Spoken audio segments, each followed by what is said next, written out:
Hola! Welcome. This is Dino Delano. Today we are going to get into emotional freedom, which then leads to emotional intelligence. What are we working at here? What are we going for here? In other words, when we get into energetic processes, some things like Kundalini, doing yoga, doing Tai Chi, doing body movement, meditation, a number of things like that, what is it that begins to happen, not just on a mental level, but on an emotional level within us? One of the things that happens is that literally through these energetic processes, there is a change not only in the mind, in our thinking, but there is a change in the whole mind-body structure. Another way of saying it is that we literally begin to open up something called awareness. Now, what is awareness? How would we describe it? How do we sense it? Well, for certain, if you're a photographer, as an example, you have more awareness, no doubt, of shadows and movement and colors and composition. If you're a musician, you have a better sense of sound and the hearing of tones and the reading of music. It's a whole nother language that you as an individual can read. So you have an awareness of something that many people are not aware of. But in your daily life, as a photographer, you would see more. You would sense more. You would be able to see the shadows and the change of the light in the day. As a musician, you would maybe hear more of the birds and the song and the whisper of wind through the trees. In other words, your education in that sense has brought you to a larger degree of awareness in a particular area. A person who draws, for instance, who paints, who does art. This is why, by the way, the arts are an incredibly important part of education. And of course, education doesn't really look at it that way. But you have to remember something, that schools are government run. And government run schools mainly are moving people toward working in cubicles, so to speak, into the form of repetition for the machine, for industry, and so on. The sense of art being as important as the intellectual side is not really completely understood. It's not really understood in the way that art really is one of the major things that opens up our awareness and our understanding to so many different areas of life. All right, here's another way of looking at it. You're walking down the street, maybe you're going to work, and oops, you trip up a little bit. Maybe a piece of the sidewalk has come up. Next day, you walk by, you do it again. Maybe even the third time.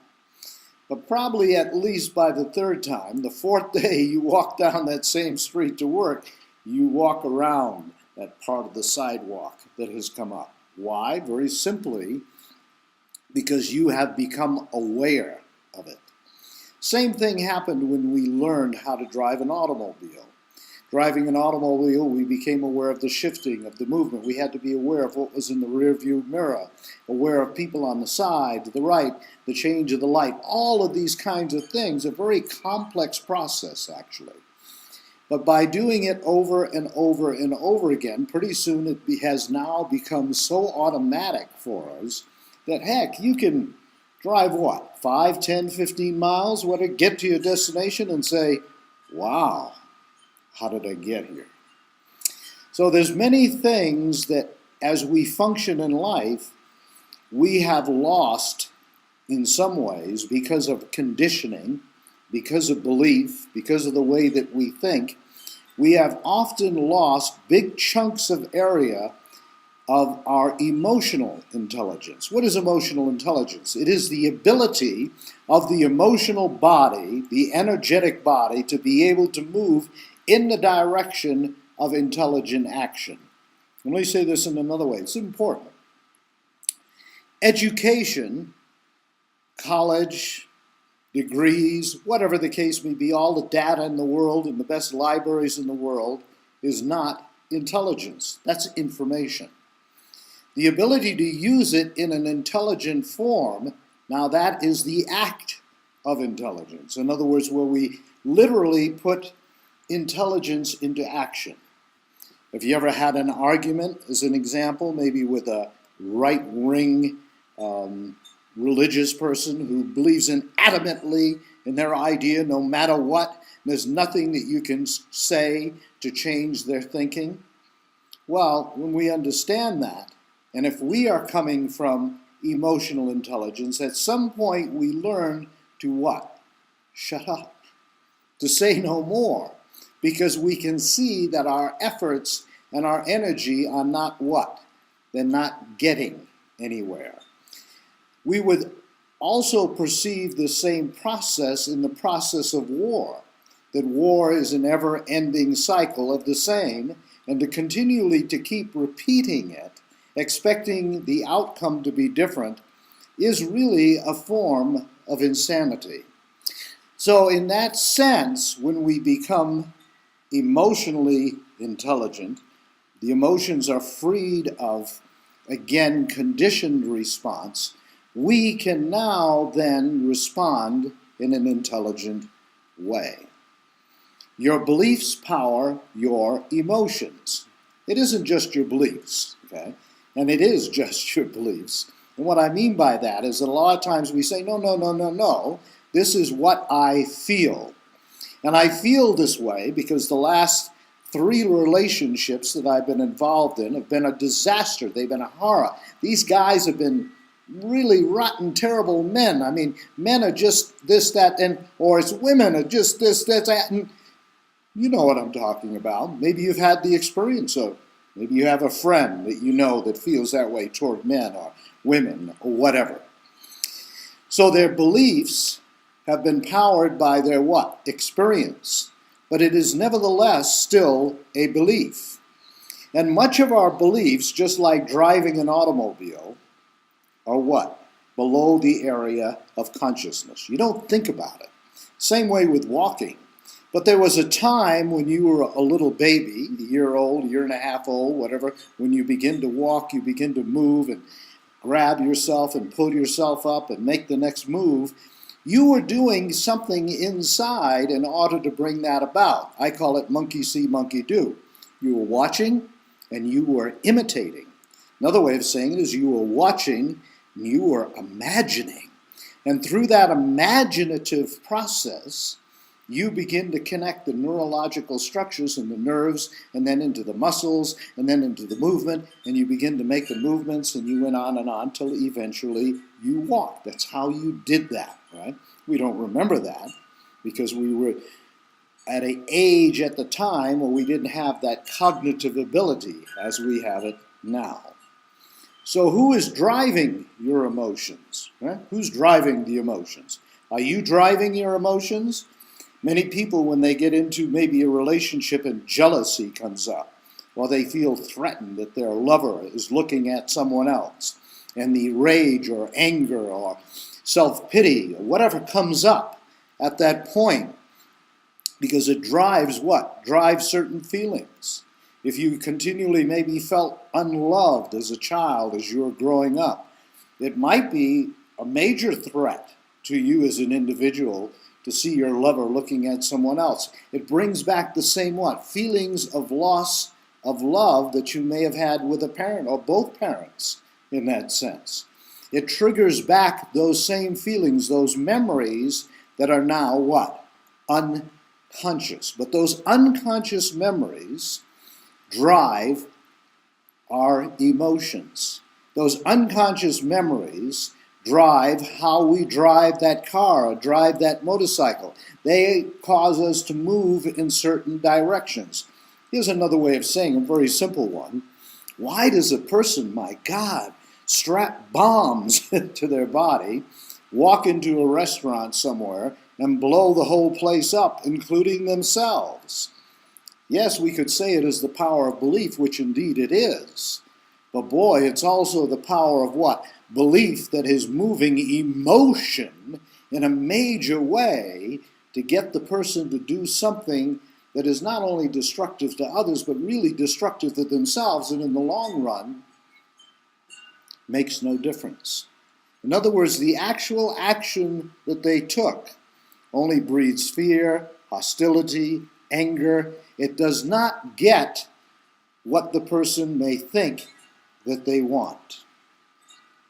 So many of our responses are what? They're conditioned, aren't they? What happens when we begin to move conditioned responses out of the way? Let's touch, though, on some conditioning. If you were to talk to many men, women, who were over in Vietnam, you'd find that many of them came back disillusioned. Because some of them went over there with the idea of the grandiose idea of what? Patriotism.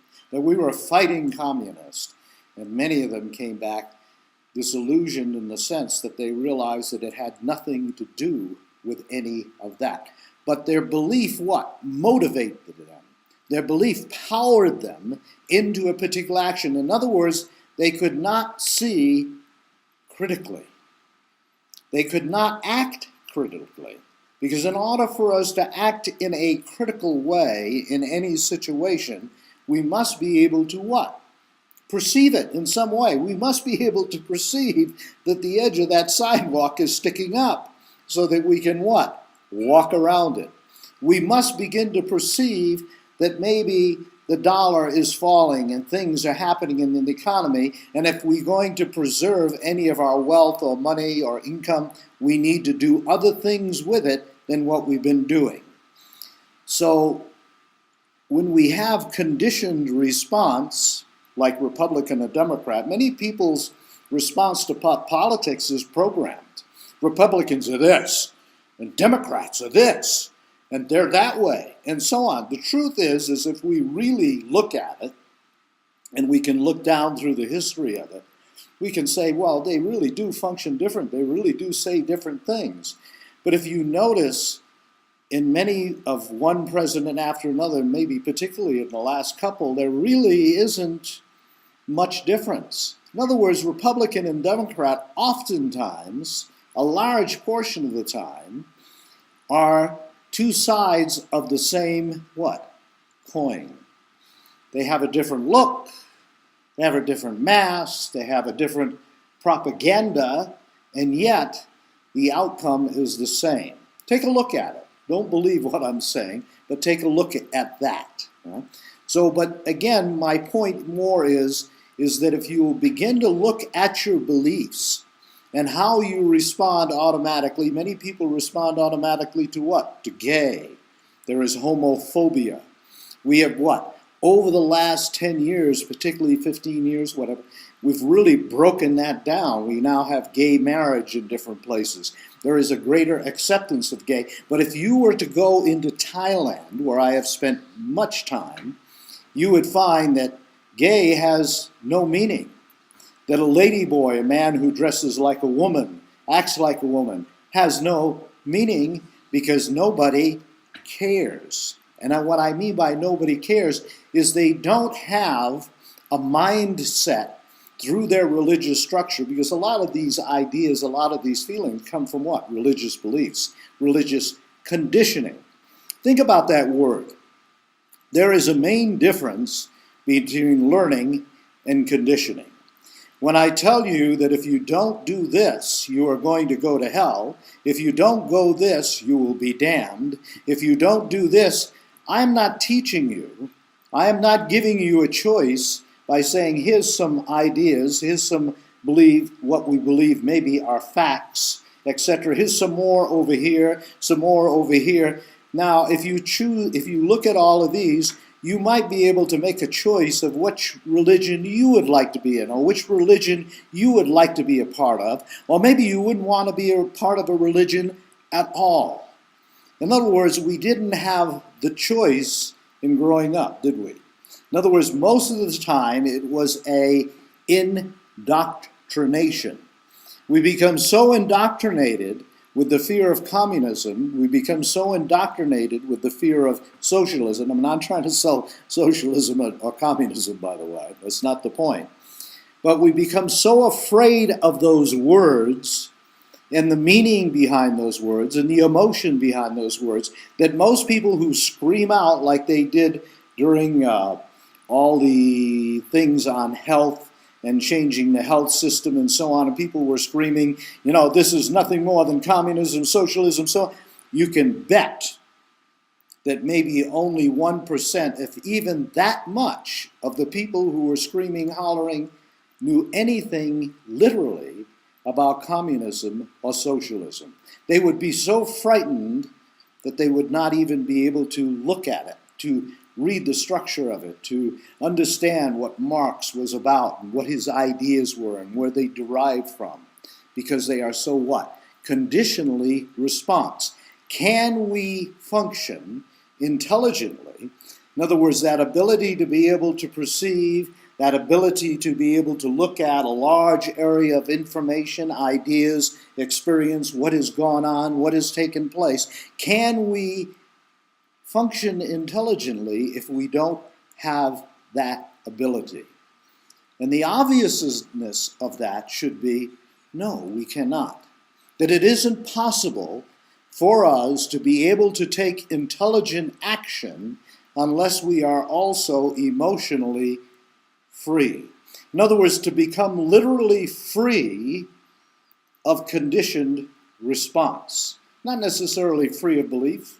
I'm not saying that. And I'm certainly not telling you what to believe. But as you become free of conditioning, the conditioning of fear of death, the conditioning fear of going to hell, the conditioned fear of guilt for certain sexual actions, and so forth. When we become free of those areas, we can think what? More clearly. We have a greater sense of opportunity of choice. The greater the choice that we have, the better choices we can make. You see, I believe this, and I believe it not just because I believe it. I believe it because it's been my experience in working with so many people and seeing so much in these areas over a 40-year period, that if people have the choice to bring about peace, health, vitality, so on, in other words, they get beyond their conditioning and they're able to make more intelligent choices, they literally will make those choices, because we know at some level, when we can see what is a better choice, that that is the better way to go. But oftentimes we do not, because of what? Because of our conditioning. So letting go of your dysfunctional beliefs is not just a change, it is also a way of expanding your emotional intelligence. You are not your beliefs. Some of you may have heard me say this in other videos that I've made. In other words, you're not your beliefs. If you were your beliefs, could you change from one religion to another? Could you change your beliefs from one political strategy to another? Could you change the way you think about the environment from maybe the way you were to the way you are now? Maybe you have gone from somebody who has been a super consumer to somebody now who is, in that sense, more consciously green. Obviously not. If you were your beliefs, you couldn't change them. They would be who you are, what you are. But you recognize that through a change of beliefs, wow, there is a shift in understanding. The whole world might have opened up more to you in many ways. So here's a way of my asking, do you serve your beliefs or do they serve you? When we have a belief in consumption, it literally doesn't even serve us. It appears to serve us because I have the huge multi-million-dollar house in the suburbs with all the stuff and 10 cars and yada, yada, yada, yada, and I have all of this stuff. It appears to serve me.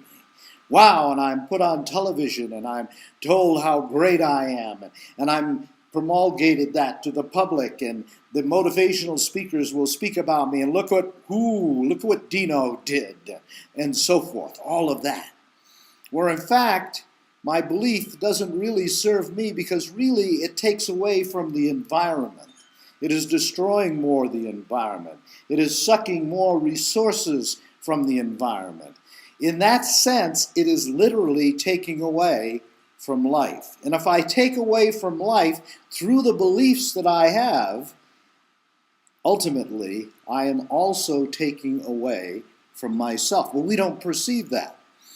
If we have a lot of emotional hooks on money, our beliefs about money are highly dysfunctional. You know, every one of us should spend some time undoing the automatic responses that we have about money. I've spent a lot of time on this personally, and I'm still working on it. I have a friend of mine who's a CPA, and he says to him, money is inventory. In other words, in the process of getting rid of all the emotional responses, changing his view of thinking, he now simply sees it as inventory. I've changed it so that I look at money as a tool.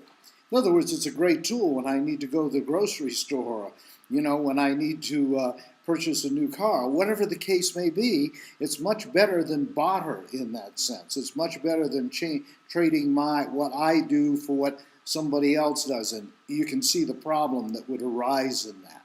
All right, because when you or I change our beliefs about that whole money attitude, it also changes our what? Our response toward the environment. We become more clear that in that sense, the environment is what of value. There is real value in clean water, clean air, in an earth that provides for us all that we have.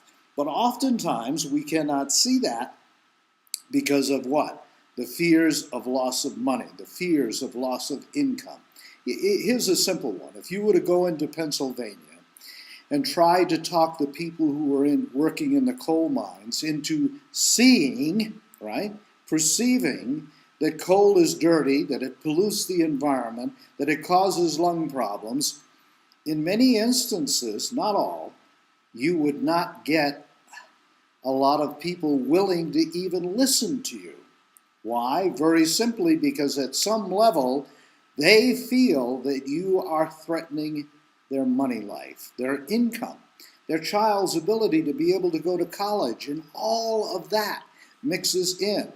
So in other words, again, to perceive, to really understand that our conditioned responses get in the way of our intelligent action. Let me say this in another way. You were born with intelligence. All the degrees, all the things that we imagine, all the information, as I've probably said before, has nothing to do with intelligence. You were born with intelligence. It is innate. I was having this great conversation with a good friend of mine by the name of Jeff. And he was explaining to me that what him and his wife did when she got pregnant is they did all the things that have come about in the last 30 or so years. I used to teach the LeBoyer method, for instance, which has to do with bringing the child into a safe, secure, loving, feeling environment, playing music to the child in the womb, talking to that child, giving that child a sense that it is loved and cared for, and we really want it to be here, and so on.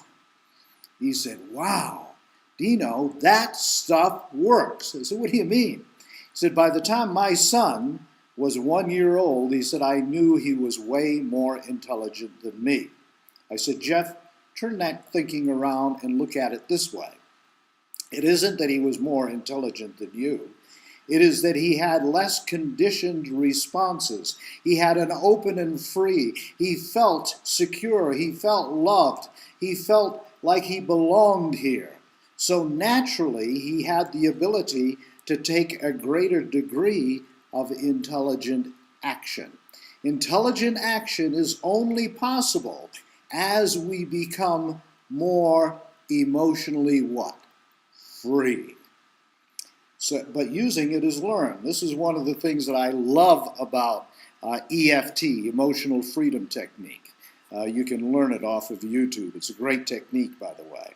I have a ton of methods and techniques that I've taught over the years, and all designed really in a whole lot of ways to help you become emotionally free, because the more choices that you can actually perceive and see, the greater the choice that you make will be the intelligent one. And that's a fact. You will choose.